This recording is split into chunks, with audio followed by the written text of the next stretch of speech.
probably turn it off. I can't stop until... Copyright strike. Oh, no. You're right. Can't do that. Shoot. Alright, hold on.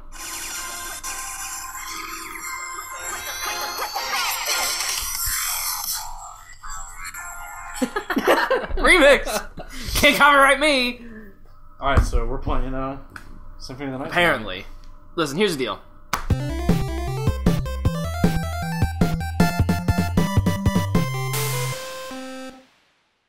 Okay, so I've talked about this before. My sleep schedule is bonkers, alright? It's ridiculous. I took a nap earlier, which means that I'm all fired up for no reason. Are you recording? Yeah. On Netflix? Uh-huh. There's a category watched by Buster Bluth. Yeah. And it's all like high anxiety. They have those for every character. That's awesome. Yeah. I've never seen that before. Yep. That's so sad. What do we want to name our character? Oh god. I'm usually really good at these. Let's call him Nathan. Nathan. Is there enough spaces for Nathan? There usually is not. Even in Pokemon, like I have to do like M-I-C-H-A-E-L, and that's it. That's all I can do. That's how you spell Nathan, right? Yeah. Yeah. Nathan. Ow. Okay, so we're still recording. Lol. Emily's here with the cat. I think she's leaving. Alright, we're leaving. Okay. He says subtly, but hinting.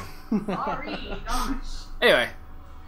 Here's So the deal. your sleep schedule is fucking bonkers. I'm just gonna rant for a minute. Yeah. Because Well, this cutscene's gonna take about a minute and a half. So you have to go understand. for it. The energy level right now is so insane that... It is 9 o'clock at night on a Saturday night. And we just spent the last 8 or 9 hours watching Star Wars. We had a big 6. marathon. I got there 3 at films, 2 hours? 2 hours and change each film. Well, yeah. And then there was time in between that we all And we did had nothing. time in between. That's a beautifully untextured polygon mess. Yep. Thanks, PlayStation. 1994? What up, Or Bat 6, Sprites? Something like that. Anyway, so we watched him. No, we didn't. We did not watch Symphony of the Night. That's not what we watched. We watched the 3 older Star Warses. The original trilogy. Which we've talked about previously. Unfortunately, I still Have have... we talked about it see, on the show? Well, I think the last time we talked about it was when the Star Wars, the new Star Wars trailer came out, and you were just like, I love all Star Wars all of a sudden. Remember that? Yes, you're right. We did kind of talk about it. Because my favorite Star Wars movie is Episode 1. Like, I just Oh, can't. you're fucking insane. I can't get over it. Like, I fell asleep during Empire Strikes Back tonight, and Mike was like, it's a masterpiece. I was like, yeah, it's my least favorite of all. What? You did not say this at the time. It's true. And amazingly enough, Emily, she was there with us too, and she had not seen Empire or Return before, so she finally saw both of them, and then she said Return was her favorite, and I almost immediately disowned her because it's also Rebecca's favorite, and I don't get it. Well, you know, Return is good. It is good, but it's also the first clue of what we're going to get with Attack of the Clones. Right. And I just kind of realized that tonight too, watching it. Like, that's what happened. Yeah. I was impressed that in... Okay, you have to watch this. Die, Too bad we can't really monster. hear it because it's... So, but the voice acting is super cool. I'm going to turn it up so that we can actually hear it. I was called here by humans who wish to pay me tribute. This is a famous scene. You steal men's souls and make them your slaves. Perhaps the same to all religions. Oh, damn. Your words are as empty as your soul. Mankind ill needs a savior such as you. Check out that script. I just like how he's just... What is a man? But enough talk. How about you? I love you. I'm just amused that, like, dude walks into a castle and is like, okay, I'm gonna kill the owner. And the owner is 9 feet tall. And the owner was so bored of this conversation that he was, like, lounging on one of his hands during this. So this can't end well. Like, whatever is about to happen, if we kill him, this is like Vile in Mega Man X. There's no way we're getting away from this in peace without it being in pieces. So, I will explain a little bit of backstory here. Symphony of the Night is a sequel, technically, to Rondo of Blood, which is an older... Never even heard of that. It's another Castlevania game that was on... I think there was a SNES version, but it was on MSX. So not many people played it. But Yeah, it's a solid game. This is actually the end of that game. You are actually playing the end of Rondo of Blood. You're replaying the end?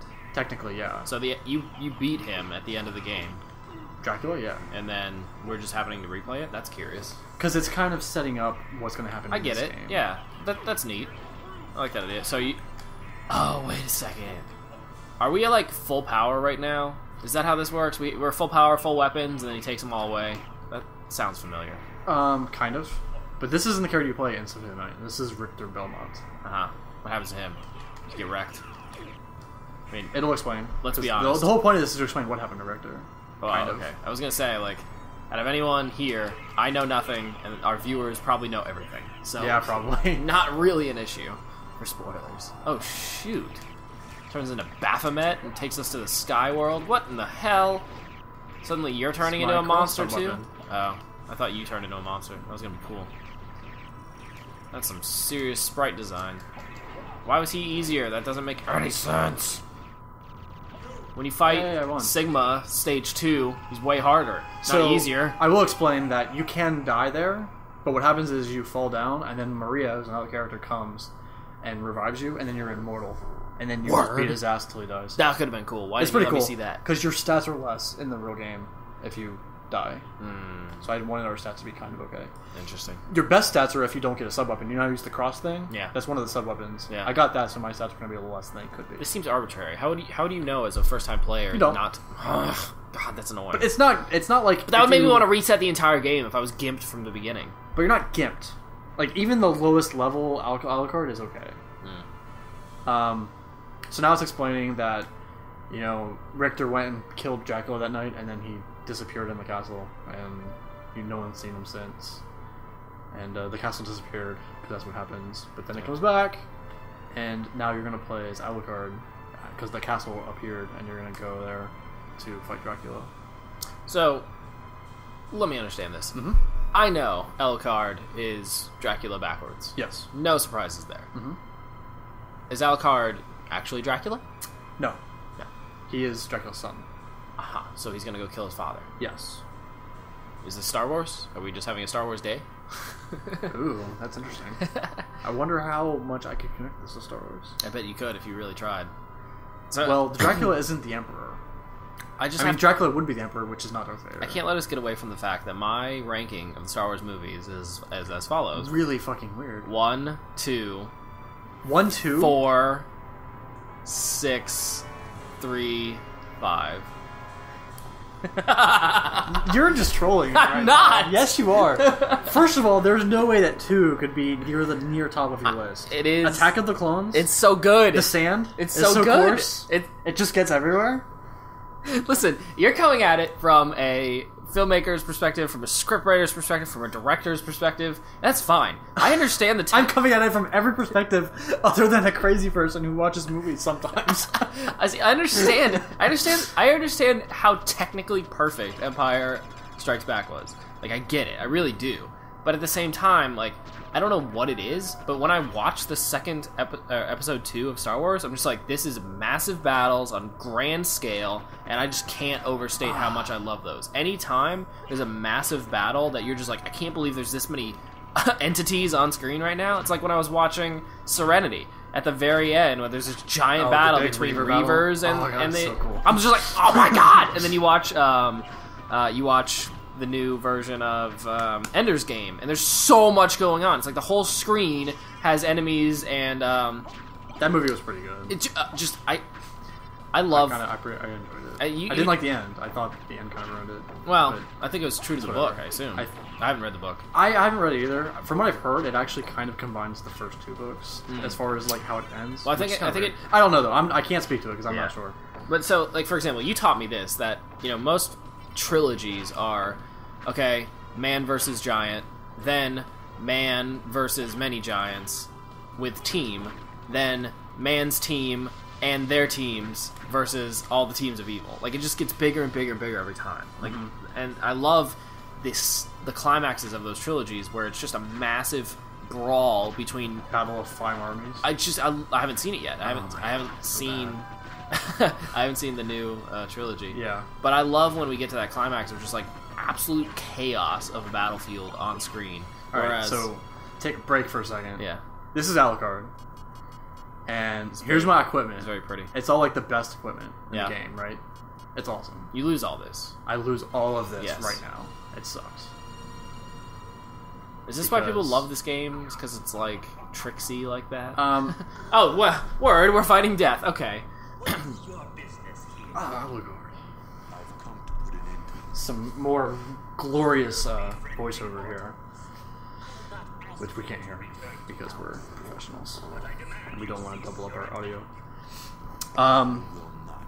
No, I would say the reason this game is so loved is, first of all, before this, Castlevania was a stage-based game. So you'd play a level, you'd get through it, you go to the That's next such an level. arbitrary right? theft of all of your stuff. Yep, it sucks. What now the Now I heck? punch. Punch. He literally was like, you didn't agree with me, so I'm going to take everything you have. Well, he was like, what are you doing here, Alucard? You gonna go see your father? And you're like, yeah, I'm gonna kill him. And he's like, oh, I can't let you do that. So he takes all your shit. That's really dumb. That's upsetting. Like, that makes me not want to play. Like, But it's you have to think of it. It's almost like another version of the X thing, Yeah. where in that game they show you what you could be. Yeah. In this game, they let you be let what you you could be. Yeah. And then they make you build up from there. Yeah. I guess it's my loss aversion as a And you actually as a normal surpass human. that, which you? is similar to X Okay, too. that's important. Yeah. I needed to know that. You get to that point, and then you get better than you were when you started. It's like when Destiny did the reset. I was like, no, all my What reset? stuff. Remember the beta reset? Oh yeah, because was like, well, mm. that made sense though. But it really didn't. Their explanation was, sure. Let's there's see. so many things that we've done differently that we have to reset, and then they really didn't. Like, they really didn't. Like, But I understand the idea of like, especially for the beta, maybe not so much. It made sense Alpha, why. I could see why you couldn't keep your character from the alpha. I think we're at a stage now where betas are basically the first releases. They're just really buggy. When they leave them that open Yeah. and everyone can play it, yeah, it basically is an early You know? release. So, It's a like Project Greenlight. I was kind of okay with it. Anyway, so again, like, Back to Star Wars. I hate to just be so dumb. Like, I know I'm wrong, for example, but so- I can't help myself. Like, the original Star Wars I love them for what they are, but they're now showing their age. Like, every time I watch them, it's a little more hard to watch The them. originals? Yeah. I was just talking to Emily about this on the way home, and it made me feel bad, honestly. But watching those movies today, I was being far more critical Sure, than I me usually too. am. Yeah. And I started to feel like, have I really seen these with the nostalgia? Like, even all these years, watching it with nostalgia, because, and it might be because of the versions we're watching too have so much extra shit added to them. That doesn't it really even makes bother it me. clashing. It doesn't bother me. I know it's it doesn't wrong really and bother me. ugly, Yeah. but, you know, it's more just like for fans to be annoyed about. But I was watching them and I was watching shot composition. I was listening to dialogue more closely. And I was just, there were a lot of little things I was like, I feel like I could do this at home. Like, certain little things about it that first- just really got me. Episode 4, I didn't realize how amateur it was, in a way. Like, okay, Yeah. no one will ever argue that the scope and the mastery of visual effects and everything was just incredible. But at the same time, like, I didn't realize how much of a little kid character and one-dimensional Luke was. He was so like believing in the good, and he had no idea. Like, he's ripe for one of those stories where he joins the Rebel Alliance, and the Rebel Alliance is just as bad and corrupt as the Empire. Like, he would cease to exist as a That'd be character. kinda cool. You know what I mean? Like, because he's so just like one-dimensional in that sense. And you know, when you really listen to what he's saying, it's like, no, we have to find the princess because she's the princess. She's the princess. Come on. But the first time I saw Star Wars was, you know, I don't know, early 90s. So it's not like there's that much nostalgia, I believe, right? We're not talking about people who were in their 20s in the release date era of Right, Star Wars. but I mean, even age is something that scales, you know? Something that we experience, like, look at fucking Dragon Ball Z or like Power Rangers. Yeah. Those are awful. They're really bad. Yeah. But we fucking love them because 15 years ago we watched all of it and we ate it up and it was amazing. Yeah. Star Wars can be the same way where we were 10 or under years old and Yeah. now it's this thing that we just remember. I guess with everything. So, for example, I watched a honest movie trailer review, whatever, of Star Trek. I love The those. second one. Yeah. And it was so much more critical than I was. Like, I watched I watched Star Trek, then I watched Star Trek 2, And then the next day, I watched Star Trek and Star Trek 2. Like, I love them so much, I just could not get over it. How many save points are there? And it was just crazy to me. They were able to point out how, like, they're basically the same movie, and how, like, it's basically, you know, the female characters are one-dimensional in the second film. It's like, no, I really like these films. Speaking of, like, what you just said, that's something that I had going through my mind when I was looking at these stories, and I was starting to doubt myself, and I was like, am I being too ingrained with the way movies are now? Because what I was thinking when we were watching the end of Return, I was watching, you know, like, Luke and Vader fight, and I was like, all I want from this is to see Luke get a real prequel lightsaber battle in Episode 7. Because the lightsaber fights in 5 and 6, while they're great, they're so dated. And that's why they're when I think about awesome. When I think about, like, Episode 2 or 3, it's just like Sonic the Hedgehog speed insanity when it comes to the choreography and things like that, and I love it. And it's especially when you think of, like, this is a terrible example, but especially when you think of, like, the Yoda battle. Like, now that you know it can be that insane, you want it to be that insane. But the reason I brought up Star Trek is because J.J. Abrams has done no wrong in so long that, like, I can't help but believe Star Trek, or the next Star Wars, is going to be just perfect. Like, it will have flaws, it will have, like, things that you can critique, but if it's as fun as I remember all the other ones to be the first time I watched them, it's going to be just exactly what I wanted. I'm really psyched for 7 because I feel like it's going to have that feeling, and it's going to be a well done movie like the original trilogy, but it's going to have the updates that the new trilogy had, and that would be great. And I think if that's all that happens, I wish that's what the prequels were, but it wasn't. It's not. See, everybody was critiquing, you know, the prequel trilogy after, like, 10 years had passed. They were saying things like, Star Wars isn't about the Galactic Senate and politics and romance. It's about the Wild West, and I get that. But I don't even think that's true necessarily. Like, I loved the political side. When you watch New Hope, they talk about that kind of stuff, but they do it in a much more pronounced way. Like that scene when you have this Imperial Council, they talk about how the Emperor just dissolved the Senate.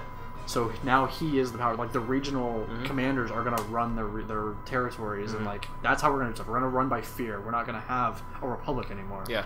And then they go into how, you know, Vader's ways are ancient and old, which are bullshit because that was only 20 years ago. Yeah, exactly.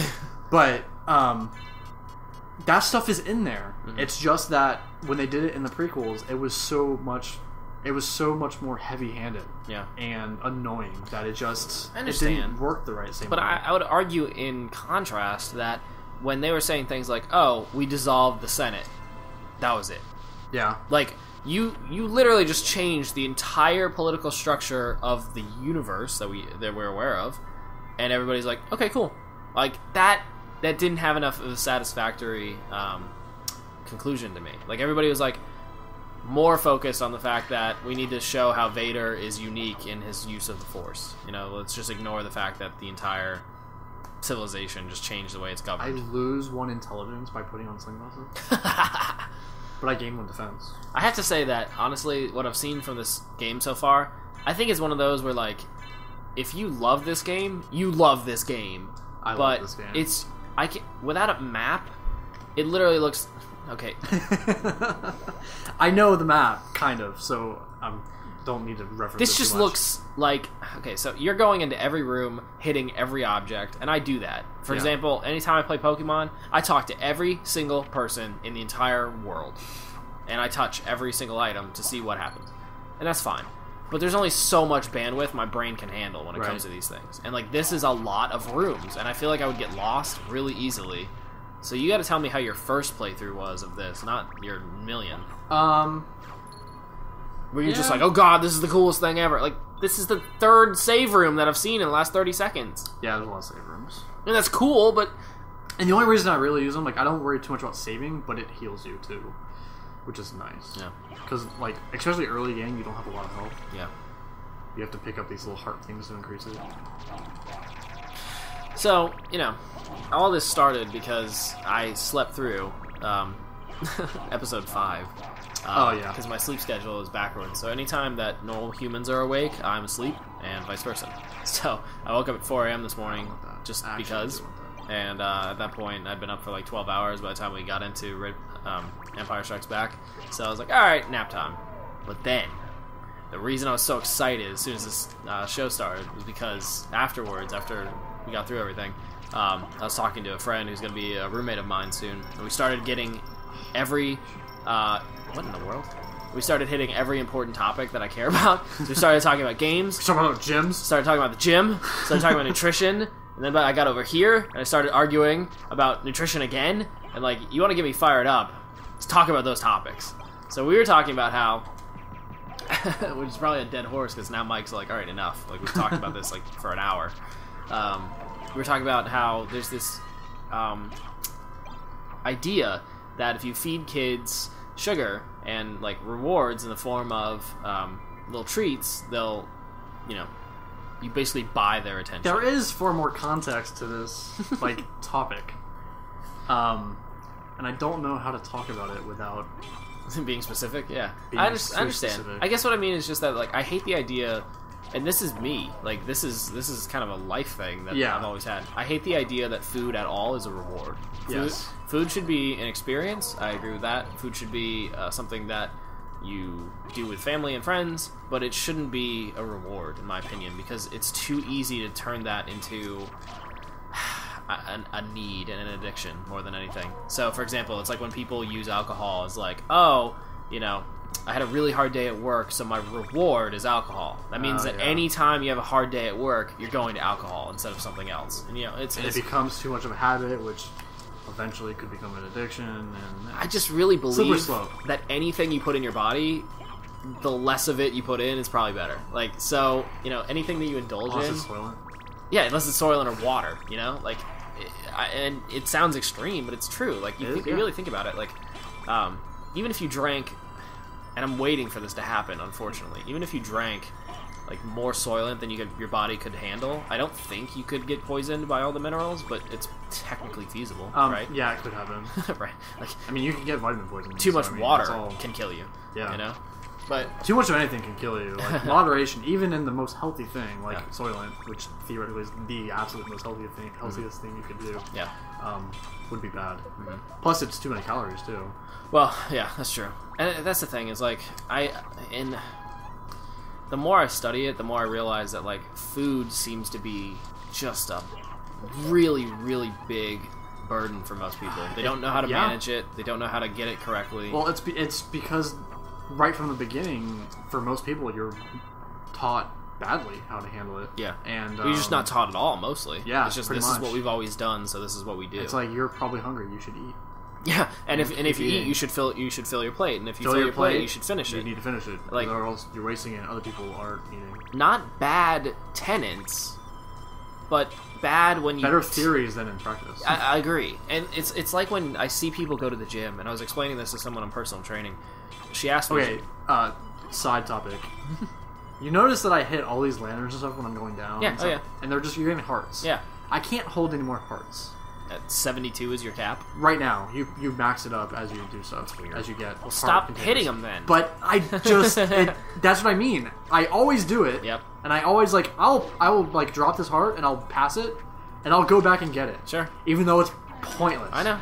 That's what I mean. It's like my brain would want to do that every time. And if we're gonna have people watch us play this game, I need to not do that because it's a waste of time. Well, technically, you're moving at the same speed. Generally, but that takes playthroughs of practice to avoid going out of the way to do Yeah, it. exactly. But I'm still doing it at all. You can't help yourself. So what I was saying was, honestly, the way I look at it is that when I was explaining to this girl in personal training, she was like, well, what are the people here doing? Are they doing it correctly or are they not? And I was like, they're not. So, for example, a lot of people don't know how to start going to a gym, and they don't want to start because it's easier to just put it off than it is to actually do something about it. I mean, there's a lot of reasons people don't go to gyms. I mean, gyms are intimidating. Yeah, oh yeah. I would be afraid to just go to a gym randomly. Right, exactly. Because no one's taught anyone this is what you do there. Yeah. Isn't that interesting? And I'm super antisocial anyway, so it's like the idea, which I know it's not fucking happening most of the time, but the idea of like being there and not doing it right, and especially having someone come up to tell me that I'm not doing it right. Yeah. Oh fuck. How did you... Oh wow. That would suck. I would feel terrible Sure. Oh yeah. and extremely awkward. And God, I can't believe this happened. Here's what's so cool is that you are the norm. Like, there's only a small segment of the population that knows what they're doing when they go to a gym, and a much, much smaller segment of that actually is good at it. So here's one of the things that you might not know. If you go to the gym and use a treadmill, you're wasting your time. That is insane to some people, because they've always been taught, oh, if you need to lose weight, go for a run. I think I mentioned this last time, and if I have, I apologize. For example, if you go for a 20-minute run, you're burning 100 to 200 calories max. Yeah. That's a cookie. You know? Like, I'm not against running, but it's mostly waste of for time. the stamina and endurance, not for, like, losing weight or gaining muscle or anything like that. But if you think about it... It's like, I need to be able to run, but that's its own skill. Standing on a treadmill, listening to an iPad, or potentially watching a TV show, and walking at a leisurely pace feels good mentally, but it does nothing physically. It makes you think that you're doing something good and making progress, but it's just you lying to yourself. And I hate to sound so extreme, but I like to take things to logical ends in arguments, just because it makes it easier to see a point or disagree with it. So, honestly, think about the last time that you saw somebody going to the gym that spends an hour or two on a treadmill, but it's a very slow pace. I mean... It is actually pointless, and I'll tell you why. Is because let me make my point. I'm already arguing myself to the other side. Isn't it fun? Here's the point: if you mentally say, "Oh, I went to the gym today," you automatically feel like you've earned something. And most people, if we go back to what we just talked about, feel like they've earned more food. And this is the vicious cycle that gets people into. It's the same reason why some people own a gym membership and never go. It's because they're paying money, telling themselves that next week they'll go, but it just feels good to say that they have a gym membership. Now, finally, not to belabor the topic, but when you really think about it, I think it was the book Freakonomics that put together the idea that because people wear helmets, they're more risky on bikes. Yeah. Because they feel safe. And if you apply that same principle to the gym, people who feel like they're working out more, even if they're not, will potentially give themselves more of a cheat mode than they would normally. So that's why I say it's a waste of time and literally not worth it, is because the net positive that you're getting out of it is just feeling good, not doing anything. We'll go different ways. So, for example, I'm planning to start personal training with Mike, and I'm going to murder him. Yeah. Like, you have to understand. I'm waiting for it. We're meeting Maria. What up, girl? You seem human. She's grown up since What do you the here? Richter part. Although we didn't see her at the Richter part because I didn't die. I'm not a bitch. Was she a little kid? Yeah. Okay. She looks like a sprite, like a elf. I'll trust Yeah, she kind of does. Well, look at her. It doesn't really match tiny. her, like, her portrait either. Like, the color of her dress in the portrait is, like, way darker and subdued. They should really deal with that. well. We're playing this on a PS3, which means they've had, 15 years to update this, and they didn't. But they don't update the PS1 classics. 'Cause They classics. are ISOs of the original games. Yeah, I understand. In the store. But we're not allowed to do that. Yeah. Well, So- now they really wouldn't be able to do it. That's getting into another topic, but Konami is, like, crashing and burning. Really? Not as a company, because in Japan they're way more diversified and successful. Yeah. But their game corp is going to go under completely. Interesting. They're gonna cut it loose. Well, they're probably going to bankrupt and then just, sell it to Probably somebody. they'll do a strategic bankruptcy or something Yeah. just to end it. It's funny, big corporations, even when they fail, they don't fail. Yeah. Anyway, so to finish off that topic, I was serious. Like, we're gonna be doing like 2 a days, and it's gonna be an hour each, and it's gonna be very, very high intensity. He's gonna sweat his ass off, Yep. and that's how you lose weight. Sweat the weight off. Like, I'm gonna say something that I've learned recently that sounds absolutely insane, which is, if you ask somebody, how do you lose weight? How does your body actually lose weight? The answer is actually you breathe it out. So it's not that your body is burning anything. It's not that you're sweating the weight out. It's that you're literally breathing out. Like that. I'm trying to make sure I make this make sense. Yeah. I'll post a follow-up article, but you're actually breathing out the calories. So I believe it's the internal engine of the body as you convert calories to energy, you exhale carbon dioxide, and that's you actively losing calories. That's interesting. I never thought of it like that. And it's like it's way more than going to the gym and trying to be a bulky idiot. Like there's a lot of science here, and if you really believe that your body is the only one you get, like I feel so strongly that you should like really make sure that you take care of it. Yeah. It's interesting. Yeah, we'll cut. That'll be a fitness episode, and you'll have to do a Follow-up article. like an article. Yeah. Just kind of do all that, and then we'll continue. Fucking A! Jump on top of this thing.